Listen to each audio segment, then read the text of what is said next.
장기투자의 진수를 보여드리겠습니다.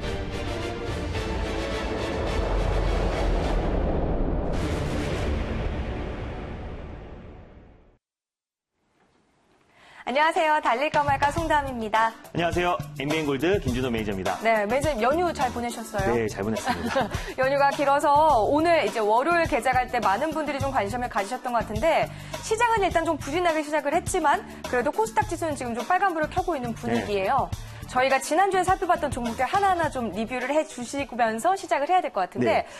대하티아이부터 한번 확인을 해볼까요? 네, 대하티아이부터 첫 번째 종목으로 말씀을 드릴게요. 제가 항상 경협주의 지금 모든 흐름을 다 맞추고 있어요. 마치 뭐 미래에서 온 사람처럼 계속해서 경협주에 대한 흐름을 정확하게 짚어드리고 있는데 예전에 조비도 그렇고 대우도 그렇고 이미 목표가를 터치하고 계속해서 급등이 나와주고 있고요. 네. 김정은 위정설이 돌았을 때 경협주들 다 지금 팔아야 되는 거 아니야? 다 틈내가 나왔을 때 오히려 지금 사야 될 때다라고 말씀드리면서 대하티아이 차트를 보면서 제가 말씀을 드렸는데요. 대하티아이 같은 경우는 오늘 목표가를 제가 7,100원을 잡아드렸는데 네. 새호가를 또 남겨놓고 살짝 밀렸어요. 근데 뭐 상관이 없습니다. 목표가는 목표가일 뿐 뭐 10% 이상 여러분들이 뭐 자유매도의 관점으로 접근하시면 좋을 것 같고요. 오늘도 지금 3일 동안은 제가 이날 말씀드렸습니다. 이렇게 음봉이 떨어지고 있을 때 김정은 위증설이 처음으로 시장에 돌았을 때 시장 자체도 크게 조정이 나왔었죠. 그래서 이날 말씀드렸고 최근 2거래일, 3거래일 동안의 급등에 따라서 3일 동안 단일가 거래가 시작됐고요. 그리고 나서 다음 날도 크게 상승이 나왔던 부분이 있었고 10% 이상 상승이 나왔던 부분도 있었고 그리고 또 이틀 쉬었다가 시장 여파로 좀 쉬었다가요. 오늘도 김정은 위원장이 다시 한번 건잠을 가시했죠. 네, 그래서 연휴 동안에 분명히 나올 것이다 라고 제가 말씀을 드렸었는데 다시 한번 오늘 급등이 나오면서 목표가는 조금 부족했지만 충분히 오늘도 크게 상승이 나왔다. 그래서 보유자의 관점에서는요. 현재 부근에서 뭐 절반 정도는 수익을 챙기셔도 좋을 것 같고요. 신규 매수의 관점은 이 정도의 갭을 어느 정도 메꿨을 때 다시 신규 매수의 전략으로 접근하셔도 좋을 것 같아요. 그래서 다시 매수할 타점이 오면요. 제가 다시 이 자리에서 경협주, 다시 또 강한 종목으로도 말씀을 드리도록 하겠고요. 다음 종목은 제가 지난주 수요일이죠. 네, 지난주 수요일날 제가 말씀드렸던 두 종목도 바로 이어서 말씀드리도록 하겠습니다. 덕성인데요. 네, 윤석열 관련 종목으로 또 가장 강하게 올라갈 수 있는 대장주다라고 말씀을 드렸었는데 시장 자체가 지금 뭐 미중무역 분쟁이 다시 재발발하는 거 아닌가라는 그런 우려감이 있기 때문에 현재 좀 불안한 요소들이 분명히 있습니다. 불확실성 요소도 있고요. 또 진검다리 휴일이기 때문에 내일도 휴장이기 때문에 오늘 시장이 좀 반등이 나온다고 하더라도 반등의 세기는 강하지 않을 거라 판단이 됩니다. 그래서 개별 모멘텀이 확실한 덕성 정치 테마주에서 야당에서 아직까지 뭐 직접 언급한 건 아닌데요. 야당 대권 인사에 포함됐다는 말만 들어도 상한가가 들어갔던 종목입니다. 그래서 현재 제가 말씀드린 부분에서 한 2% 정도 상승 나와주고 있고요. 또 전일 이틀 전에 종가 기준에서 아주 자리를 잘 잡아주고 있는 모습이에요. 당연히 보유자의 관점은 당연히 홀딩이고요. 목표가는 4,000원 그대로 보시면 좋을 것 같고요. 손절가도 마찬가지로 3,300원 라인대를 보시면 좋을 것 같습니다. 또 만약에 이거 매수하지 않았는데 라고 하신 분들은 지금도 충분히 매수할 수 있는 타점 주고 있으니까요. 지금도 매수 관점 보셔도 좋을 것 같습니다. 2분할의 관점으로 접근하라고 말씀을 드렸었고요. 마지막으로 오로라, 지난주 수요일 날 말씀드렸던 종목이죠. 오로라 같은 경우는 중국 콘텐츠 관련 수혜주가 될 수 있다라고 말씀드렸고 사실 뭐 내일 어린이날 얘기를 하잖아요. 근데 그에 따라서 산 종목은 아니고요. 중국 콘텐츠 관련해서 넷플릭스, 핑크폰 관련해서 TV 반영 되고 있다라고 말씀을 드렸고요. 그래서 오늘 좀 조정이 나왔어요. 장 초반에 관련 종목들. 오늘 뭐 올라가는 종목들은 좀 제한적입니다. 뭐 시장이 장 막판에 어느 정도 오후장 되면서 힘을 내고 있긴 하지만 제약 바이오 섹터라든지 또 일부 아까 여름 수혜주 이런 관련 종목들이 좀 크게 반등이 나와주고 있고 그 외의 종목들은 좀 오늘 지지부진한 모습을 보여주고 있는데 마찬가지로 오로라 같은 경우도 그동안 다른 종목들에 비해서 견고하고 좀 안정적인 조정이 나왔다가 오늘 시장 여파로 살짝 쉬어가는 모습이다라고 보시면 좋을 것 같고요. 제가 이거 말씀드렸죠. 종가상 10,000원을 이탈했을 때 매도하시면 좋을 것 같고 10,000원까지는 분할 매수의 관점으로 접근하시면 된다라고 말씀을 드렸고요. 목표가는 마찬가지로 12,200원 라인대 똑같으니까요. 보유자의 관점에서 편안하게 홀딩하고 계시면 될 것 같습니다. 네, 대하티아이 덕성 오로라 저희가 다시 한번 리뷰를 해드렸습니다. 목표가와 손절가 변동된 것은 없고요. 보유하신 분들 계속해서 들고 가도 괜찮다라고 이 리뷰 남겨주셨습니다. 네. 그럼 이제 오늘 저희가 본격적으로 또 알아볼 만한 섹터 바로 확인을 해봐야 될 텐데 어떤 섹터 알아볼까요? 아까도 잠깐 말씀을 드렸는데요. 다시 한번 연휴 동안에 첫째 날에는 크게 미증시가 이제 코로나19 치료제 관련해서 크게 상승이 나왔다가 마지막 날, 금요일에는 급락이 나왔어요. 급락이 나왔던 이유는 트럼프 대통령이 다시 미중 무역, 중국에게 징벌적 관세를 매기겠다라는 발언이 나오면서 미증시가 크게 조정이 나왔는데 그래서 많이 관심을 가지실 것 같아요. 네. 그래서 미중 무역 분쟁 섹터를 가져왔습니다. 네, 미중 무역 분쟁 정말 다시 일어나는 게 아니냐라는 불안감 네. 때문에 오늘 시장이 조금 흔들리기는 했었습니다. 그러면 바로 여쭤봐야 될 것 같아요. 네. 미중 무역 분쟁과 관련한 섹터 우리 달릴까요, 말까요? 달릴까 말까? 매니저님의 선택은요? 지금은 비보호입니다. 미중 무역 분쟁과 관련해서 비보호라는 의견 주셨는데 네. 왜 비보호 의견 주셨나요? 일단 관련 종목들이 오늘 미중 무역 분쟁의 수혜주라고 할 수 있겠죠. 뭐 중국에서 만약에 미국에서 관세를 매겼을 때 중국에서 보복적 카드로 인해서 히토류 카드를 낼 겁니다. 히토류는 전 세계 점유율이 중국에서 90% 이상을 차지하고 있기 때문에 그래서 관련 종목이 유니온이라든지 유니온 머티리얼이든지 맞아요. 네. 또 20% 이상 강하게 상승이 나왔던 부분도 있고요. 또 관련 종목들이 오늘 장 초반에 강하게 좀 반등이 나왔었는데 좀 정말 지긋지긋하실 거예요. 시청자분들은요. 벌써 2018년 초부터 시작된 미중 무역 분쟁이 올해 2020년 1월에 이젠 조금 해결되는 거 아닌가라는 생각이 들었었는데 1단계 합의를 됐었죠. 근데 다시 또 코로나19에 대한 책임을 묻는다면서 오히려 책임론이 불거지면서 다시 관세를 매기겠다라는 발언이 나왔는데 앞으로 이게 2차 무역 분쟁으로 되는 거 아닌가 그런 관점에서 표를 보면서 말씀을 드리도록 하겠습니다. 네, 정말 2차 무역 분쟁 정말 일어나는지 궁금한 것 같아요. 네. 일단 뭐 첫 번째로요. 트럼프 대통령이 이제 연휴 동안에 트윗을 통해 가지고 중국의 1조 달러, 우리 돈으로 1,100조 정도 되죠. 1,200조 정도 되죠. 그 코로나 관세를 부과 가능성을 열어놨다라고 했는데 그동안은 트럼프 대통령의 그냥 개인적인 발언이 아니라 참모들까지도 동조하고 있습니다. 그래서 폼페이오 장관도 코로나19 발원지로 우한 연구소를 지목했고 그리고 상당 부분의 증거를 가지고 있다라고 했기 때문에 중국의 답변이 굉장히 지금 규칙가 주목되고 있는 상황인데요.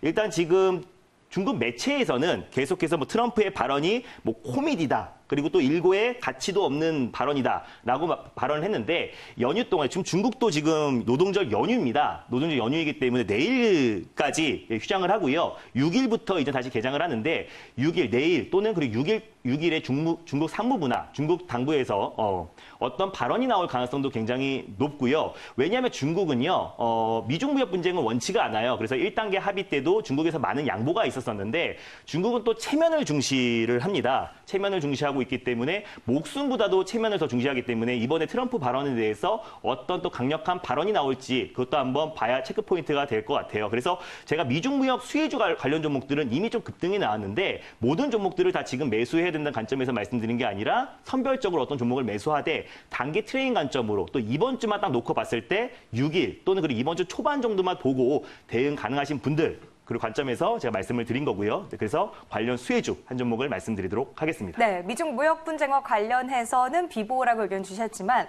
그 가운데 괜찮은 종목 아무래도 대안주를 들고 오시지 않았을까라는 생각이 드는데 어떤 종목인가요? 일단 히토류 관련 종목들은 다 이제 급등이 나왔는데 사실 미중 무역 분쟁이 발발할 때마다 또 가장 크게 상승이 나왔던 종목이 또 대두 관련 종목이에요. 네. 그 중심에선 가장 대장이 될 수 있는 종목 샘표를 말씀드리겠습니다. 아, 그러면 샘표는 이제 대두와 관련한 섹터로 봤을 때 네. 대장주다라고 저희가 볼 수 있겠네요. 네, 맞습니다. 그러면 샘표를 우리가 봐야 되는 이유는 어떤 것들이 있을까요? 항상 여러분들 다 아실 거예요. 네. 2018년부터 이제 미중 무역 분쟁이 발발할 때마다 어떤 지금 국제 원자재 가격 또 대두 가격이 또 하락으로 인해 가지고 오히려 영업이익이 또 증가로 인해서 오히려 대두 관련 또 미중 무역 분쟁의 가장 큰 수혜주로 계속 부각되고 있어요. 실질적으로 대두 가격이 하락한다고 하더라도 샘표에서 영업이익이 증가할 거라는 거는 굉장히 미지수예요. 굉장히 네. 소폭인데도 불구하고 항상 미중 무역 분쟁이 새롭게 또 발발될 때마다 아까 유니온이라든지 히토류 관련 종목이랑 그리고 또 대두 관련 종목들이 계속해서 상승이 나왔던 사례가 있기 때문에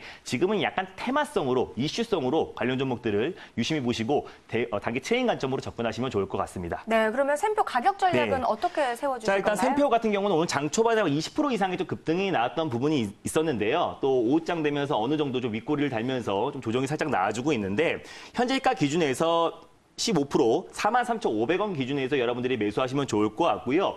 변동폭이 또 굉장히 좀 클 겁니다. 그래서 오늘 말고 오히려 연휴 그리고 또 6일까지 여러분들이 보신다라는 관점에서 단기적인 관점에서 접근하시면 좋을 것 같아요.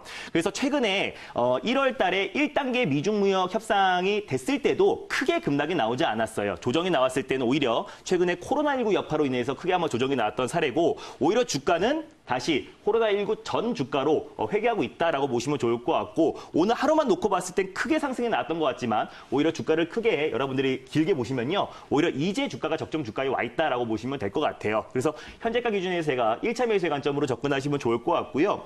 손저가 라인대는 41,000원 라인대로 비교적 짧게 잡아드릴게요. 대신 종가상 41,000원 이탈했을 때 여러분들이 접근하시면 좋을 것 같고요. 그리고 목표가 라인대 같은 경우는 47,500원. 오늘 최고가가 47,600원인데요. 목표가는 오늘의 고점보다 조금 한 호가 낮은 47,500원 라인대를 잡고 대응하시면요. 오히려 1차 목표가를 47,500원 라인대를 잡고 대응하시고요. 47,500원을 돌파했을 때 제가 지난번에도 말씀드렸다시피 급등주는 47,500원 라인대를 이저가를 잡고 대응하시면요. 오히려 안정적으로 편안하게 수익을 챙길 수 있을 거라 보여지고 손저가는 다시 한번 41,000원 라인대 종가상 이탈했을 때 손저가 잡고 대응하시면 편안하게 수익을 챙길 수 있을 거라 판단이 됩니다. 네, 오늘 이미 현재가에서도 17% 급등세가 나오고 있지만 오늘 장중에 고가 라인은 목표가와 익절가로 잡아도 된다라고 해주셨으니까 샘표도 한번 잘 관심 가져보시기 바랍니다.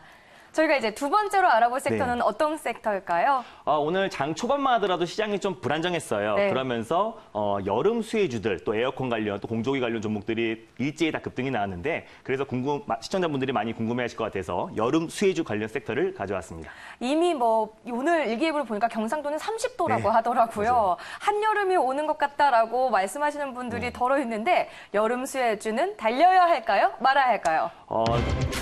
달릴까 말까. 매니저님의 선택은요? 지금은 멈춰야 됩니다. 아직 본격적인 여름이 안 왔기 때문에 좀 담아도 될 줄 알았는데 멈추자고 의견을 주셨어요.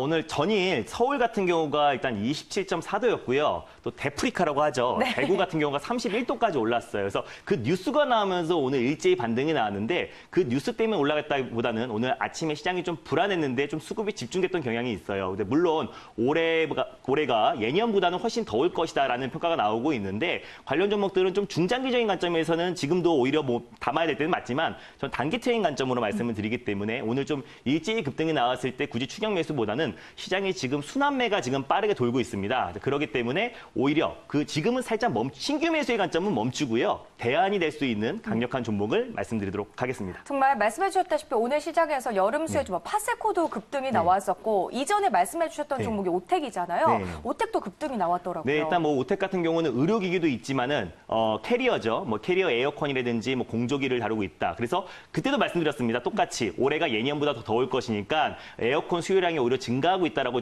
지난번에 말씀을 드렸었는데 오늘도 오텍이 9% 이상 좀 급등이 나와주고 있고요. 관련 종목들은 일제히 다 반등이 나오고 있어요. 그래서 지금 현재 구간에서 추격 매수보다는 오히려 좀 안정적으로 지금은 약간 아까 방금 전에 샘표를 좀 급등주를 설명을 드렸잖아요. 네. 그래서 편안하게 수익을 챙길 수 있고 비교적 안정적인 종목을 말씀드리도록 하겠습니다. 알겠습니다. 그러면 오늘 X 이제 멈추자라고 이야기해 주셨는데 어떤 종목인지 공개해 주시죠.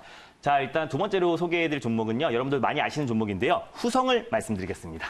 후성하면 뭔가 반도체와 관련한 종목으로 네. 알고 있는데 맞나요? 맞아요. 한일 무역 분쟁 때 에칭가스 국산화 수혜주로 가장 강하게 올라갔던 종목인데요. 네. 사실 에칭가스 또 특수가스 부분에서는 이 회사가 점유하고 있는 점유율 자체 매출 비중이 굉장히 낮고요. 2차 전지 관련해서 전해질 부분도 굉장히 18%밖에 되지가 않아요. 실질적으로 이 후성 기업의 가장 큰 매출 비중을 차지하고 있는 거는 냉매가스, 에어컨에 주입되고 있는 냉매가스인데 그 냉매가스가 삼성전자, 네. 또 그리고 LG, 그리고 또 캐리어, 그리고 자동차 업체인 삼성이라든지 기아, 그리고 또 르노 삼성까지도 다 납품을 하고 있어요. 그래서 국내 시장 점유율 70% 이상을 차지하고 있기 때문에 작년에는 살짝 덥지가 않았어요. 그래서 매출이 굉장히 좀 저조했었고 2019년도 실적을 저조했는데 올해부터 다시 더워진다고 했을 때 2018년도도 안정적으로 최상승을 기르면서 굉장히 더웠잖아요. 그때 크게 상승이 나왔던 이력이 있기 때문에 다시 한번 후성을 편안하게 수익을 챙길 수 있다는 관점에서 후성을 가져왔습니다.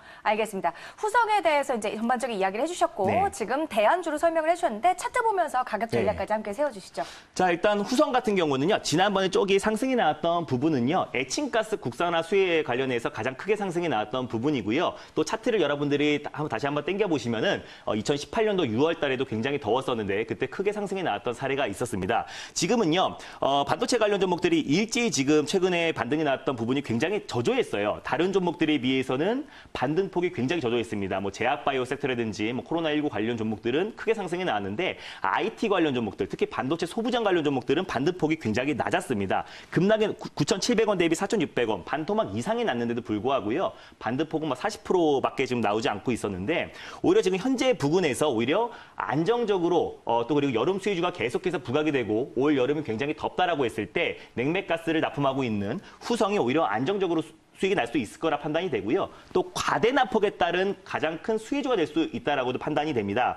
그래서 현재가 기준에서 목표가는요. 7,500원 라인대를 잡아드릴게요. 7,500원대 라인대도 우리가 단기 트레이딩 관점이기 때문에 이건 약간 스윙 관점으로 접근하시면 좋을 것 같고요. 7,500원도 주가가 어느 정도 코로나19 사태로 다시 한번 조정이 나오기 바로 직전 가격대까지 제가 말씀을 드렸기 때문에 충분히 기술적 반등에서 수익을 챙길 수 있을 거라 판단이 되고요. 손저가 라인대도 6,200원 라인대를 잡아드릴게요. 그래서 최근에 이 박스권 거의 하단 부위를 제가 말씀드렸으니까 편안하게 수익을 챙길 수 있고 이거는 약간 완전 단기보다는 단기 스윙 관점으로 편안하게 수익을 챙길 수 있는 종목이다라고 보시면 좋을 것 같습니다. 알겠습니다. 이번에는 조금 안정적인 종목 후성을 소개해 주셨습니다. 목표가 손절가 잘 보시면서 대응을 하시면 될 것 같고요. 그리고 오늘 시장이 좀 이렇게 하락하게 되면서 우리 김준호 매니저가 알려주셨던 종목 중에 어떤 분이 또 이제 오늘 유튜브를 함께 보시면서 채팅방에 앱클론에 대한 리뷰를 문의하신 분이 계셨어요. 아무래도 앱클론의 주가가 오늘 지금 좀 많이 밀리고 있기 때문에 걱정하시는 것 같은데 간단하게 좀 리뷰 좀 해주실까요? 앱클론 같은 경우는 또 오늘 좀 조정이 나와주고 있는데 현재 지금 코로나19 치료제들이 다시 한번 부각이 되면서 렘데시비르 관련 종목들이 오늘 급등이 나오고 있고요. 다른 코로나19 치료제 관련 종목들도 다시 한번 시장에서 부각이 될 수 있는데요. 일단 앱클론 같은 경우는 또 혈장 치료 관련해서 가장 크게 상승이 나올 수 있고 또 셀트리온과도 같이 움직일 수 있을 것 같아요. 그래서 현재 지금 좀 조정이 나와주고 있는데 현재가 기준에서 오늘 저점 라인대가 밀리지 않는다면요. 홀딩하시면 좋을 것 같고 또 앱클론 같은 경우는 이중항체를 기반한 파이프라인을 구축하고 있기 때문에 오히려 지금 현재 구간에서 시장 변동으로 인해서 오늘 좀 조정이 나왔던 부분이지 오히려 또 안정적으로 다시 45,000 라인대를 안착할 걸로 좀 판단이 됩니다. 네, 시장이 더 밀리지 않는다면 좀 홀딩 전략이다라고 말씀을 해주셨습니다. 물론 저희가 방송 시간이 좀 한정되다 보니까 많은 분들이 원하시는 리뷰를 못 해드리는 부분이 당연히 있어요. 이런 종목과 관련해서 또 한 번 이야기를 드리려면 어떻게 해야 될까요? 자, 오늘 4시에 또 장마감 방송 하고요. 내일 또 연휴를 앞두고 있기 때문에 이번 주 투자 전략 자세하게 말씀드릴 거니까요. 많은 분들 참여 바라고요. 오늘 아침에도 시황 전략을 올려놨어요. 그래서 오늘 관련 종목들 그리고 또 뭐 샘표를 비롯해가지고 오늘 미중무역 관련 종목들에 대해서도 시장 전략 자세히 올려놨으니까요. 샵 2034 김준호로 문자 보내시면은 아침마다 매일매일 시황을 보실 수 있을 거라 판단이 됩니다. 알겠습니다. 오늘 김준호 매니저는요, 오후 4시에 또 한 번 만날 수 있으니까요. 그 기회 놓치지 마시기 바랍니다. 저희는 수요일에 찾아뵐게요. 지금까지 함께 하셨습니다. 달릴까? 말까?